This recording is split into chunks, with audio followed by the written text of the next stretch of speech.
안녕하세요. 매일 아침 말씀 묵상에 오신 여러분들을 진심으로 환영합니다. 2월 24일 수요일 미리 주어진 소망. 내가 붙드는 나의 종 내 마음에 기뻐하는 자 곧 내가 택한 사람을 보라. 내가 나의 영을 그에게 주었은즉 그가 이방의 정의를 베풀리라. 이사야 42장 1절. 오늘의 말씀 레위기 26장 40절에서 45절의 말씀입니다.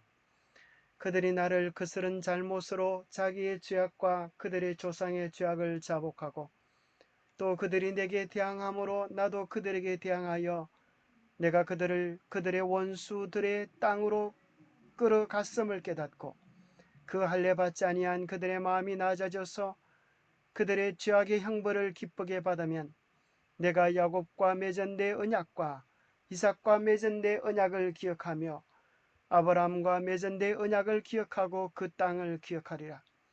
그들이 내 법도를 싫어하며 내 규례를 멸시하였으므로 그 땅을 떠나서 사람이 없을 때에 그 땅은 황폐하여 안식을 누릴 것이요 그들은 자기 죄악의 형벌을 기쁘게 받으리라. 그런즉 그들이 그들의 원수들의 땅에 있을 때에 내가 그들을 내버리지 아니하며 미워하지 아니하며 아주 멸하지 아니하고 그들과 맺은 내 언약을 폐하지 아니하리니 나는 여호와 그들의 하나님이 됨이니라.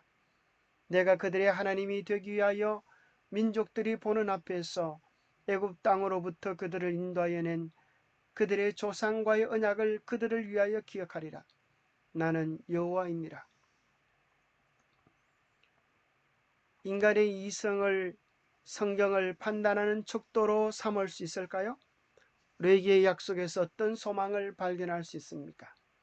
오늘 나에게 주는 교훈은 무엇입니까? 만약에 인간의 이성을 성경을 판단하는 척도로 삼으면 어떻게 될까요? 내가 이해할 수 있는 것만 받아들이고 내 이성이 받아들이기 싫어하는 것을 다 빼버린다면 성경에서 과연 남는 것은 무엇일까요?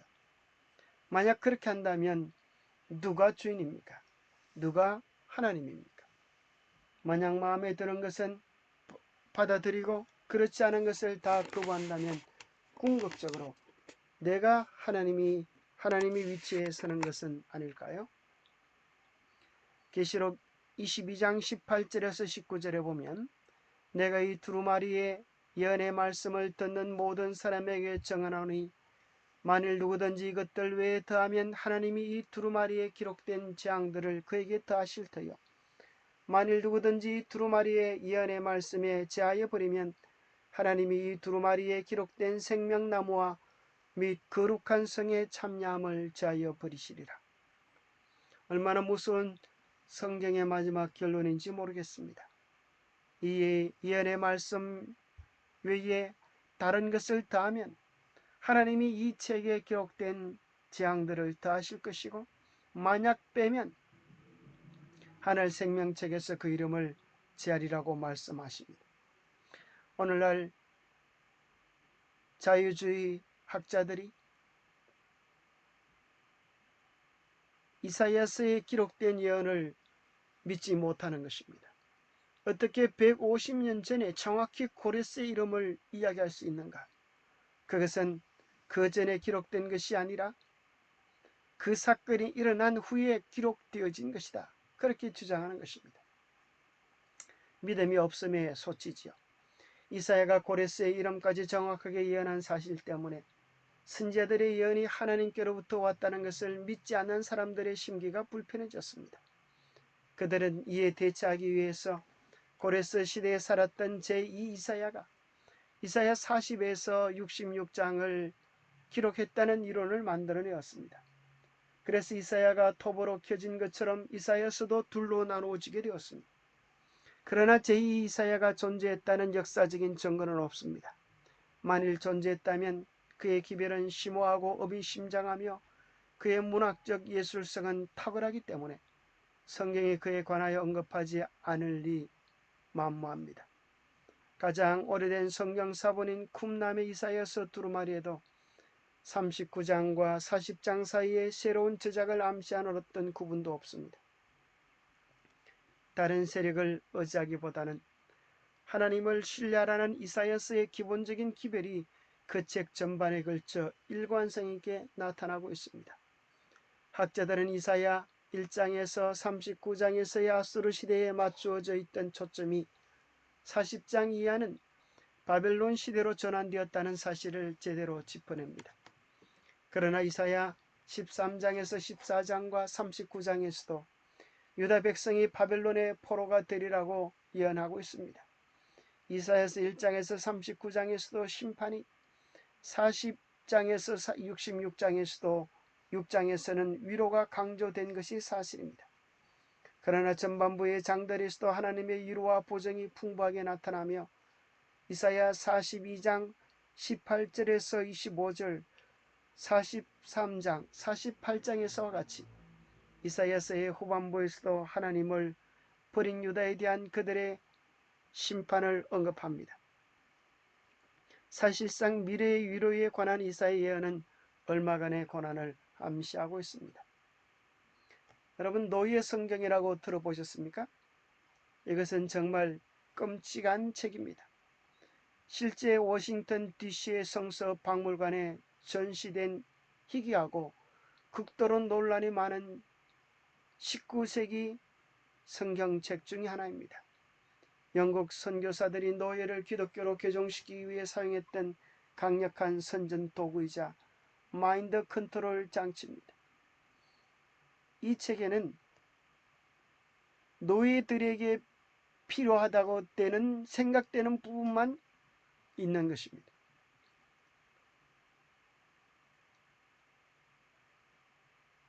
이 책의 내용 가운데 많은 부분이 삭제되었습니다.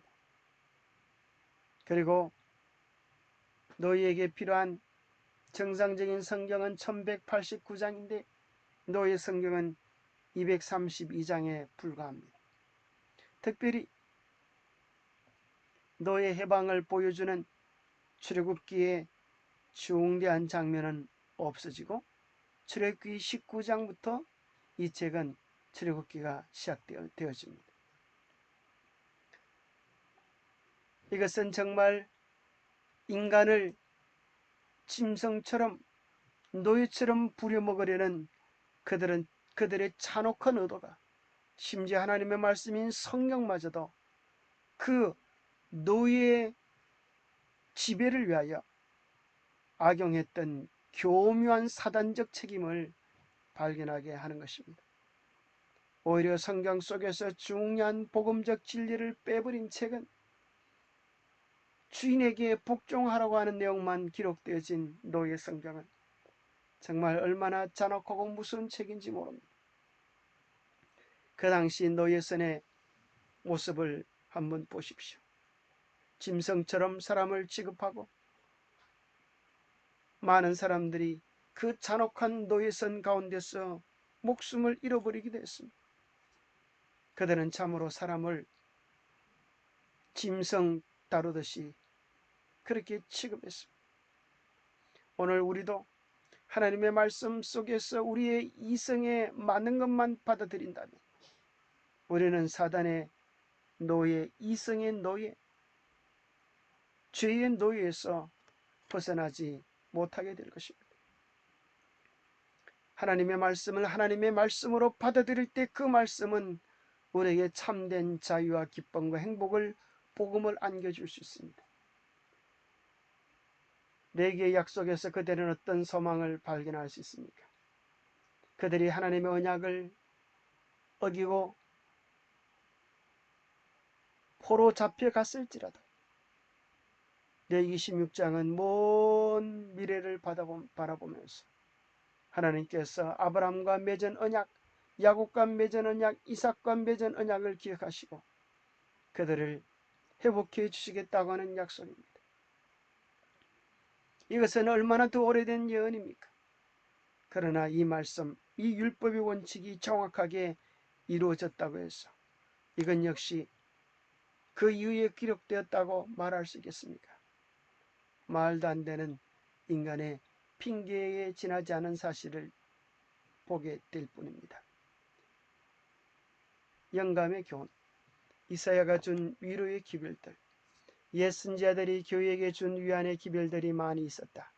하나님은 이사야에게 너희는 위로하라, 내 백성을 위로하라는 임무를 맡기셨고, 이 임무와 함께 후에 오는 모든 세기 동안 선지자들에게 소망과 기쁨이 된 경이로운 계시를 주셨다. 각 시대의 하나님의 자녀들은 사람들의 멸시와 박해와 버림을 받았지만 이 같은 확실한 하나님의 약속으로 견디어낼 수 있었다.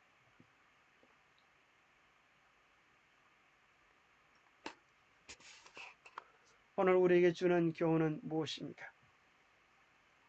말씀을 뿌리면 영광도 사라진다고 하는 사실을 기억하십시오. 사울이 하나님의 말씀을 버렸을 때 그는 왕의 영광도 다 버려져야 했습니다.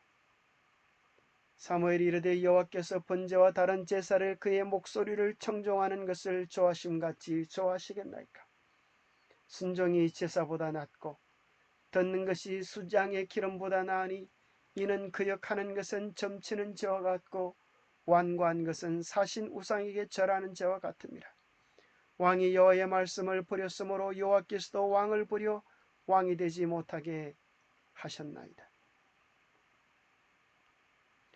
그것은 말씀을 버리면, 하나님의 원칙을 버리면 그것은 사는 길 같아도, 사람이 높여지는 길 같아도 오히려 그것은 종기에 차나 깨달지 못하는 자는 멸망하는 짐승처럼 낮아지고, 어떤 길은 사람의 보기에 바르나 필경은 사망으로 우리를 인도하게 될 것입니다. 이러므로 하나님이 미혹의 역사를 그들에게 보내사 거짓 것을 믿게 하심은 진리를 믿지 않고 불의를 좋아하는 모든 자들로 심판을 받게 하려 하심일 뿐입니다. 오늘 우리가 선택하는 것으로 인하여 우리는 심판을 받게 될 것입니다. 하나님의 말씀을 결코 우리 인간의 선입견이나 이성으로 판단하지 마시고 하나님의 말씀을 온전히 따라갈 수 있게 되기를 바랍니다. 왜냐하면 말씀으로 천지가 창조되어졌고 하나님께서 말씀으로 세상 역사를 주관하고 계시고 하나님이 말씀하신 대로 세상 역사가 마무리되어질 것이기 때문입니다. 기도하겠습니다. 하나님 아버지, 하나님의 준엄한 명령과 약속을 인간의 작은 소견으로 평가하지 않도록 도와주시옵소서. 언제나 반드시 분명히 제때 이루어질 주님의 약속을 신뢰합니다. 우리가 비록 죄악 가운데 빠졌을 때에도 다시 회개하고 돌이킬 수 있는 기회를 주심을 감사합니다. 항상 저희를 기억하여 주시고 저희와 맺은 언약을 저버리지 않으시는 하나님 감사합니다. 저희의 신실함이 아니라 오직 자신의 희생과 신실함으로 언약을 지키시는 하나님의 은혜 앞에 엎드려 절하며 주님의 자비하심을 찬양합니다. 성령을 통하여 우리의 마음을 붙잡으시고 온전히 주의 인도하심만 따라가는 우리의 삶이 되도록 하늘의 복을 다하여 주시옵기를 우리 주 예수 그리스도 이름 모자하여 간절히 간구하옵나이다. 감사합니다. 오늘도 주님과 함께 살아가는 복된 날 되시기 바랍니다. 감사합니다.